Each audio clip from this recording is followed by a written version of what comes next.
हाल ही में big boss 19 का finale हुआ और पूरे देश में तीन नाम सबसे ज्यादा चर्चा में रहे। विजेता Gaurav Khanna, first runner up Farhana Bhatt और तीसरा वो लड़का जिसने 3 महीने तक घर के अंदर हंसी का माहौल बनाए रखा, स्टैंड अप कॉमेडियन प्रणीत मोरे। शो में उसकी एंट्री के वक्त शायद ही किसी ने सोचा हो कि ये मराठी कॉमिक, जो खुद को लोएस्ट पेड कंटेस्टेंट कहकर भी मजाक में उड़ा देता है, आखिर में टॉप 3 तक पहुंचकर सेकंड रनर अप बन जाएगा। टास्क के बीच उसकी मिमिक्री, रात के समय उसका लाइव स्टैंड अप और हर भारी माहौल को हल्का कर देने वाले वन लाइनर्स ने उसे सिर्फ घर वालों का नहीं, पूरे देश के दर्शकों का फेवरेट बना दिया। लेकिन सवाल ये है कि ये प्रणीत आखिर है कौन, कहां से आया, कैसी रही उसकी असल जिंदगी की जर्नी, जो उसे मुंबई की लोकल बसों से बिग बॉस के स्टेज तक लाकर खड़ा कर देती है। प्रणीत मोरे का जन्म 7 जुलाई 1991 को मुंबई में एक साधारण मध्यवर्गीय महाराष्ट्रियन परिवार में हुआ। उनके परिवार की जड़ें महाराष्ट्र के रत्नागिरी जिले के खेड़ कस्बे से जुड़ी है, लेकिन पिता की नौकरी के कारण पूरा परिवार मुंबई में बस गया था। पिता महाराष्ट्र स्टेट ट्रांसपोर्ट एसटी में कंडक्टर थे, वही लाल बसें जिन्हें मुंबई और आसपास के लोग रोज देखते हैं, और मां गृहिणी जो सीमित आमदनी में पूरे घर को संभालती थी। घर में बड़े भाई प्रयाग मोरे भी थे, जो बचपन से ही प्रणीत के लिए गाइड और मोटिवेशन की तरह रहे। मध्यवर्गीय घर का मतलब था तंग कमरा, सीमित पैसा, लेकिन ढेर सारी कहानियां और संघर्ष। पिता सुबह सुबह ड्यूटी पर निकल जाते, टिकट फाड़ते, भीड़ झेलते और अक्सर थके हारे लौटते। उनकी आंखों में रोजमर्रा की जद्दोजहद थी। माँ दिन भर घर, बच्चों और ट्यूशन जैसे छोटे मोटे काम संभालती, ताकि घर का खर्च किसी तरह संतुलन में रहे। ऐसे माहौल में पला बड़ा बच्चा बहुत जल्दी दुनिया का असली चेहरा देख लेता है। किसके चेहरे पर कैसी चिंता है, कौन किस वजह से परेशान है, किसकी हंसी नकली है। यही ऑब्जर्वेशन आगे चलकर प्रणीत के ह्यूमर का सबसे बड़ा हथियार बना। स्कूलिंग मुंबई के ही लोकल स्कूलों से हुई। क्लास में वो कोई टॉपर नहीं था, लेकिन दोस्त बनाने में तेज था। पीछे की बेंच पर बैठने वाला, टीचर की नकल उतारने वाला और लंच ब्रेक में पूरे ग्रुप को हंसाने वाला बच्चा। बाद में उसने अपने एक स्पेशल का नाम ही बैक बेंचर रख दिया, जो उसके इसी स्कूल वाले वर्जन का एक्सटेंशन था। बचपन से ही घर में पैसे की टाइट हालत थी। कई इंटरव्यूज और फैन कोट्स में ये बात आई कि बहुत छोटी उम्र से उसने परिवार को सपोर्ट करने की रिस्पॉन्सिबिलिटी महसूस की। दूसरे बच्चे जब खेल रहे होते थे, तब वो पार्ट टाइम काम करके घर की मदद करने की कोशिश करता था। यही वजह है कि बाद में जब उसने अपनी माँ के लिए खुद की कमाई से घर खरीदा, तो फैंस ने इसे उसकी जिंदगी की सबसे बड़ी जीत बताया। इसने अपनी माँ के लिए घर लिया, यही इसकी असली ट्रॉफी है। कॉलेज के दिन प्रणीत के लिए टर्निंग पॉइंट थे। मुंबई जैसे शहर में कॉलेज सिर्फ डिग्री लेने की जगह नहीं, बल्कि एक्सपोजर का दरवाजा होता है। कल्चरल फेस्टिवल्स, स्टेज, थिएटर और इंटर कॉलेज कॉम्पिटिशन्स। यही किसी फेस्ट में उसने पहली बार माइक उठाकर कॉमेडी की होगी। टीचर्स की आदतें, लोकल ट्रेन, एसटी बस, घर के रिश्तेदारों की बातें, ये सब उसके मटेरियल का रॉ माल बना। दोस्तों और जूनियर्स ने उसे पुश किया, तू तो फुल टाइम स्टैंड अप कर सकता है। लेकिन उस समय stand up comedy full time career की तरह दिखती नहीं थी, खासकर मिडिल क्लास मराठी परिवार में, जहां सेफ जॉब की वैल्यू ज्यादा होती है। इसलिए ग्रेजुएशन के साथ साथ उसने रेडियो की दुनिया में कदम रखा। रेडियो जॉकी बनना उसके लिए ड्रीम और कॉम्प्रोमाइज दोनों था। वहां माइक भी था, परफॉर्मेंस भी, लेकिन स्टेबल वेतन और नौकरी का टैग भी। आरजे के रूप में काम करते हुए उसने लोगों से बात करना, उनकी आवाज, उनके सवाल, उनकी कहानियां सुनना सीखा। यही एक्सपीरियंस आगे चलकर उसके मंचीय ह्यूमर में कन्वर्ट हुआ। रेडियो पर कॉलर की प्रॉब्लम सुनकर हंसाना और बाद में स्टेज पर ऑडियंस की लाइफ को जोक में बदल देना। कुछ साल रेडियो में काम करने के बाद प्रणीत को यह समझ आने लगा कि सिर्फ आरजे बनकर रह जाना उसकी पूरी क्रिएटिविटी को बाहर नहीं आने दे रहा। माइक से दोस्ती तो हो चुकी थी, अब उसे स्टेज की आजादी चाहिए थी, ऐसा मंच जहां वो स्क्रिप्टेड टॉकिंग पॉइंट्स के बिना भी ऑडियंस से कनेक्ट कर सके। यहीं से उसने स्टैंड अप कॉमेडी की दुनिया में कदम रखा। शुरुआत ओपन माइक्स से हुई, छोटे कैफेज, पब्स, ऑडिटोरियम्स, जहां 5-10 मिनट के स्लॉट में नए कॉमिक्स अपना मटेरियल टेस्ट करते हैं। वहां उसका मटेरियल अलग दिखने लगा। वो typical English Hindi urban jokes की बजाय मराठी फ्लेवर, मिडिल क्लास पिता की डांट, एसटी बस, लोकल चॉल्स और छोटे मोटे रोजमर्रा के स्ट्रगल्स पर बात करता था। धीरे धीरे उसने अपना पहला प्रॉपर स्टैंड अप स्पेशल तैयार किया, बाप को मत सिखा, जो 2023 में आया। इस स्पेशल में वो मिडिल क्लास पिता की मनोदशा, बच्चों की नई पीढ़ी का एटीट्यूड और जनरेशन गैप को इतने रिलेटेबल अंदाज में कहता है कि ऑडियंस खुद को और अपने घर वालों को उस कहानी में देख पाती है। फिर 2024 में उसका दूसरा स्पेशल आया, बैक बेंचर, जिसमें उसने स्कूल और कॉलेज के दिनों की शरारतों, पिछली बेंच की पॉलिटिक्स और टीचर्स के साथ टकराव को कॉमेडिक लेंस से एक्सप्लोर किया। ये दोनों स्पेशल्स मराठी ऑडियंस के बीच काफी पसंद किए गए और उसने खुद को एक स्ट्रॉन्ग रीजनल कॉमिक वॉइस के रूप में एस्टेब्लिश किया। स्टैंड अप के पैरेलल ही उसने यूट्यूब की ताकत समझी। उसने अपना चैनल मोर प्रेनेट शुरू किया, जहां वो ऑब्जर्वेशनल स्केच, छोटी छोटी कॉमिक सीरीज और डेली लाइफ पर वीडियोस डालने लगा। कंटेंट मराठी फ्लेवर में रूटेड था, लेकिन इमोशंस इतने यूनिवर्सल कि बाकी इंडियन ऑडियंसेस को भी कनेक्ट मिल गया। कुछ ही सालों में उसका चैनल ब्लास्ट कर गया। 2025 तक मोर प्रेनेट 10.6 मिलियन से ज्यादा सब्सक्राइबर्स पार कर चुका था और मराठी लैंग्वेज के सबसे तेजी से बढ़ते क्रिएटर्स में उसका नाम शामिल हो गया। यूट्यूब से उसे फेम, मनी और क्रिएटिव कंट्रोल तीनों मिला।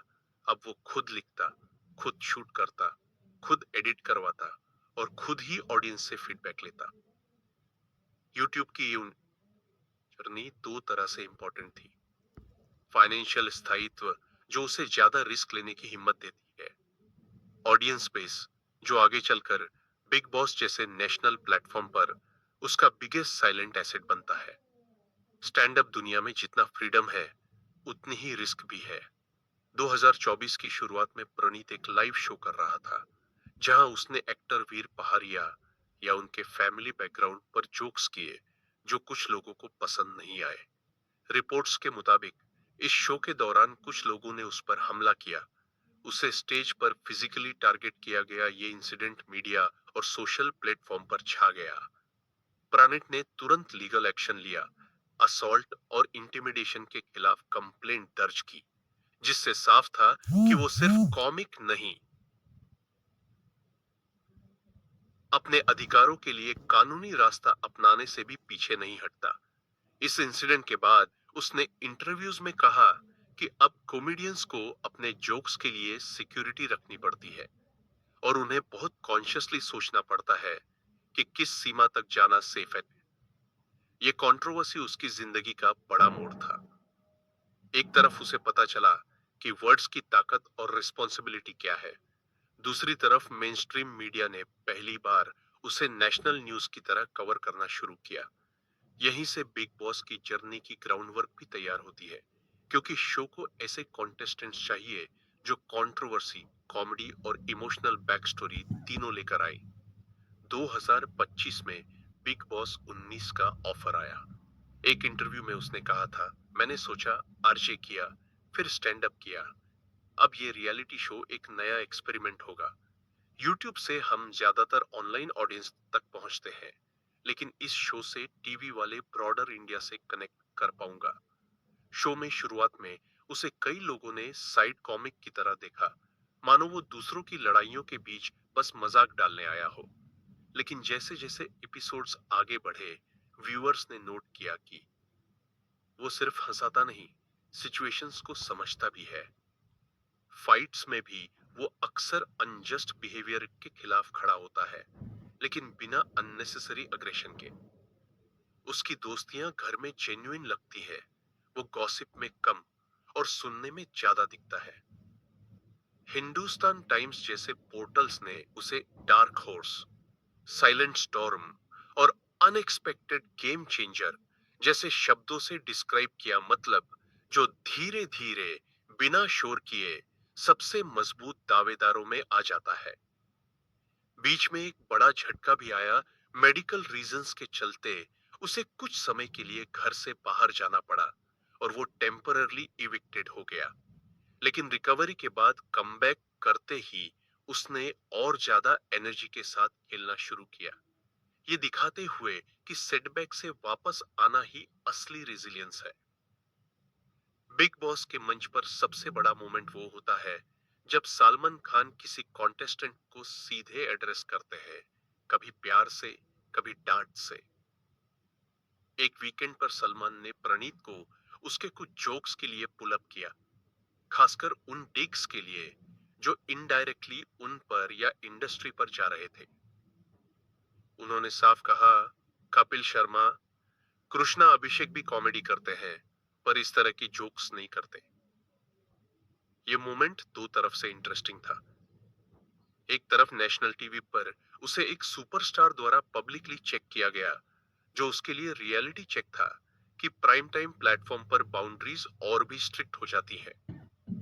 दूसरी तरफ यही मोमेंट उसके लिए रिकॉग्निशन भी था, क्योंकि सलमान ने यह भी बताया कि वो उसके जोक्स से वाकिफ है, यानी शो से पहले भी इंडस्ट्री ने उसे नोटिस किया हुआ था। इस एपिसोड के बाद प्रणीत और ज्यादा कॉशियस हुआ, लेकिन ह्यूमर नहीं छोड़ा। उसने टोन और टारगेट पर काम किया ताकि हंसी भी बनी रहे और डिसरिस्पेक्ट भी ना हो। यह एवोल्यूशन ऑडियंस को दिखी, एक कॉमेडियन जो सीखने और बदलने से नहीं डरता। हाउस के अंदर कई इमोशनल मोमेंट्स ऐसे आए जब प्रणीत ने अपने पास्ट स्ट्रगल का जिक्र किया। फैंस के कोट्स और कवरेज में बार बार एक बात उभर कर आई कि उसने अपनी जिंदगी में बहुत संघर्ष देखा। बचपन में परिवार को सपोर्ट करने के लिए काम किया और उसका सबसे बड़ा सपना था अपनी माँ के लिए घर खरीदना, जो उसने आखिरकार पूरा किया। एक फैन ने लिखा, प्राणीत मोर की लाइफ लगातार स्ट्रगल रही। उसकी माँ को दुख में देखना उसे सबसे ज्यादा बुरा लगता था, लेकिन उसने मेहनत करके उनके नाम घर खरीदा। ये उसकी असली जीत है। बिग बॉस के घर में जब भी वो माँ का जिक्र करता, उसकी आंखों में वही बच्चा दिखता जो एसटी बस कंडक्टर के बेटे के रूप में हर दिन माँ को सेविंग्स गिनते देखते रहा था। ये बैक स्टोरी ऑडियंस के लिए सिर्फ सिंपैथी का पॉइंट नहीं बनी, बल्कि रिलेटेबिलिटी का भी कारण बनी। मिडिल क्लास इंडिया ने उसमें खुद की मेहनत, खुद की रिस्पॉन्सिबिलिटीज और खुद के सपनों का रिफ्लेक्शन देखा। आखिरकार फिनाले की रात आई, गौरव खन्ना ने ट्रॉफी जीती, Farhana Bhatt first runner up बनी और प्रणीत मोर सेकंड रनर अप के रूप में शो से बाहर निकला। आर्थिक टर्म्स में देखा जाए तो रिपोर्ट्स के मुताबिक वो बिग बॉस 19 का सबसे लो पेड कंटेस्टेंट था, यानी फी के कैलकुलेशन से वो शायद कई लोगों से कम माना जाता होगा, लेकिन लोकप्रियता और सम्मान के मामले में उसने बराबर की जगह बना ली। फिनाले के बाद मुंबई में फैंस से मिलते हुए उसकी विनम्रता, ग्राउंडेड नेचर और बिना एटीट्यूड के बातचीत सभी ने हाईलाइट की। टाइम्स ऑफ इंडिया ने लिखा कि कैसे वो सेकंड रनर अप होकर भी सबसे हम्बल स्टार की तरह फैंस से मिलता दिखा। बिग बॉस के बाद की उसकी पोजीशनिंग साफ है। अब वो सिर्फ मराठी यूट्यूबर नहीं, नेशनल टीवी ऑडियंस का जाना पहचाना नाम है। यूट्यूब पर उसके पुराने वीडियोस फिर से वायरल हो रहे हैं और नए व्यूअर्स उसकी स्पेशल्स देख रहे हैं। टीवी, ओटीटी और लाइव शोज के लिए उसके पास नए डोर्स खुल चुके हैं, क्योंकि अब उसके पास ह्यूमर के साथ स्टोरी भी है। पर्सनालिटी राइट्स और आगे की राह। अब पर्सनालिटी राइट्स की बात। अभी तक पब्लिक रिकॉर्ड में प्राणीत मोर के नाम से कोई हाई कोर्ट या major legal petition personality rights, नाम, इमेज, आवाज के मिसयूज पर नहीं दिखाई देती। वो जो लीगल एक्शन डॉक्यूमेंटेड है वो ज्यादातर उस अटैक इंसिडेंट से जुड़ा है जब वीर पहाड़िया पर जोक्स करने के बाद लाइव शो में उन्हें निशाना बनाया गया। और उन्होंने असॉल्ट से इंटिमिडेशन के खिलाफ फॉर्मल कंप्लेंट दर्ज की।